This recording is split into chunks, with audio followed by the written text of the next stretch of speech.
রাধে রাধে গোবিন্দ রাধে। জন্মাষ্টমী, যা কৃষ্ণ জন্মাষ্টমী বা গোকুলাষ্টমী নামেও পরিচিত, একটি উল্লেখযোগ্য হিন্দু উৎসব যা ভারত জুড়ে অত্যন্ত উৎসাহ ও উদ্দীপনার সাথে পালিত হয়। এই উৎসবটি ভগবান কৃষ্ণের জন্মবার্ষিকীকে চিহ্নিত করে, যাকে ভগবান বিষ্ণুর অষ্টম অবতার হিসাবে বিবেচনা করা হয়। জন্মাষ্টমীর পেছনের কিংবদন্তি। জনশ্রুতি আছে যে, মথুরায় অত্যাচারী রাজা কংসের কারাগারে দেবকী ও বাসুদেবের ঘরে ভগবান শ্রীকৃষ্ণের জন্ম হয়েছিল। একটি ভবিষ্যদ্বাণী দ্বারা ভবিষ্যদ্বাণী করা হয়েছিল যে তার বোন দেবকীর অষ্টম সন্তান তার রাজত্বের অবসান ঘটাবে। কংস দেবকী এবং বাসুদেব উভয়কেই বন্দী করেছিলেন। যাই হোক, ঐশ্বরিক হস্তক্ষেপ নিশ্চিত করেছিল যে কৃষ্ণকে নিরাপদে গোকুলে নিয়ে যাওয়া হয়েছিল, যেখানে তিনি যশোদা এবং নন্দ দ্বারা লালিত পালিত হয়েছিল। জন্মাষ্টমী পূজা নিয়ম। জন্মাষ্টমী পূজার নিয়ম বলতে বোঝায় ঐতিহ্যবাহী আচার অনুষ্ঠান এবং অভ্যাসগুলি যা এই জমকালো উৎসব উদযাপনের সাথে জড়িত। পুজোর প্রস্তুতি। পূজা শুরু করার আগে শরীর এবং চারপাশ উভয়ই পরিষ্কার করা অপরিহার্য। অনেক ভক্ত এই দিনে উপবাসও বেছে নেন। ভগবান শ্রীকৃষ্ণের মূর্তিগুলিকে স্নান করানো হয় এবং নতুন পোশাকে সজ্জিত করা হয়। জন্মাষ্টমীতে উপবাসের গুরুত্ব। উপবাস জন্মাষ্টমীর একটি অবিচ্ছেদ্য অঙ্গ। এটি ভগবান কৃষ্ণের তাঁর জীবদ্দশায় সহ্য করা ত্যাগ ও কষ্টকে নির্দেশ করে।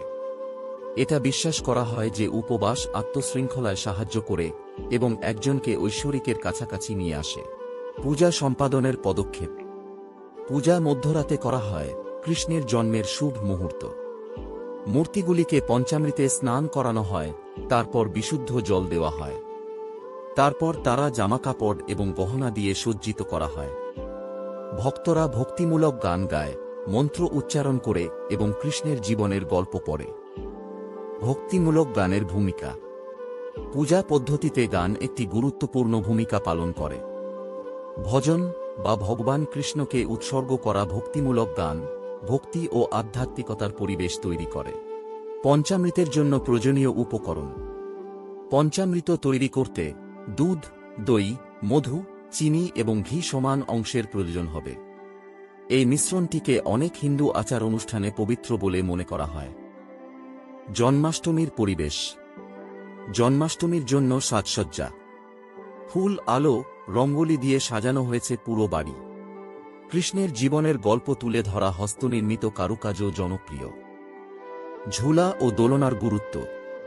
শিশু কৃষ্ণ মূর্তির জন্য একটি বিশেষ দোলনা স্থাপন করা হয়।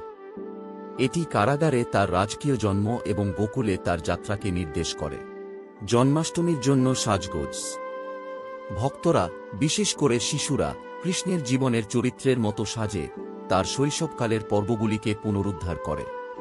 জন্মাষ্টমী পূজার আঞ্চলিক ভিন্নতা। উত্তর ভারতীয় অনুশীলন। উত্তর ভারতে, বিশেষ করে মথুরা এবং বৃন্দাবনের মতো জায়গায়, জন্মাষ্টমী খুব আড়ম্বরে পালিত হয়। মন্দিরগুলিতে বিশেষ পূজা অনুষ্ঠিত হয় এবং রাস্তাগুলি মিছিল এবং নাটকের মাধ্যমে জীবন্ত হয়ে ওঠে। দক্ষিণ ভারতীয় অনুশীলন।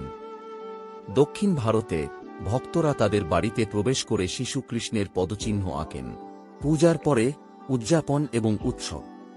দই হান্ডির জাদু। মহারাষ্ট্রের মতো রাজ্যে দহি হান্ডি একটি জনপ্রিয় অনুষ্ঠান। যুবকরা মানব পিরামিড তৈরি করে দই ভরা একটি পাত্র ভাঙার জন্য, যা কৃষ্ণের কৌতুকপূর্ণ প্রকৃতিকে নির্দেশ করে। ঐতিহ্যবাহী খাবার এবং মিষ্টি। বিভিন্ন ঐতিহ্যবাহী মিষ্টি যেমন মাখন মিশ্রি এবং সুস্বাদু খাবারগুলি এই অনুষ্ঠানটিকে স্মরণ করার জন্য প্রস্তুত করা হয়। এই ভিডিওটি বানাতে কষ্ট হয়েছে। আমার বানানো ভিডিওটি যদি আপনাদের ভালো লেগে থাকে তাহলে লাইক বটনটি টিপবেন এবং আপনাদের বন্ধুদের পরিবারের সদস্যদেরকে শেয়ার করবেন। আর পরবর্তী ভিডিও দেখার জন্য আমার চ্যানেলটিকে সাবস্ক্রাইব করে যাবেন। ভালো শিক্ষায় সবাই ভালো থাকবেন ও ভালো পথ দেখতে পাবেন। আপনাদের আগামীকাল ভালো হবে। জয় শ্রীকৃষ্ণ। ধন্যবাদ আমার ভিডিওটি দেখার জন্য। ভালো থাকবেন সবাই ও পরিবারের সকল সদস্যদের ভালো রাখবেন। আবার দেখা হবে পরবর্তী ভিডিওতে। নমস্কার।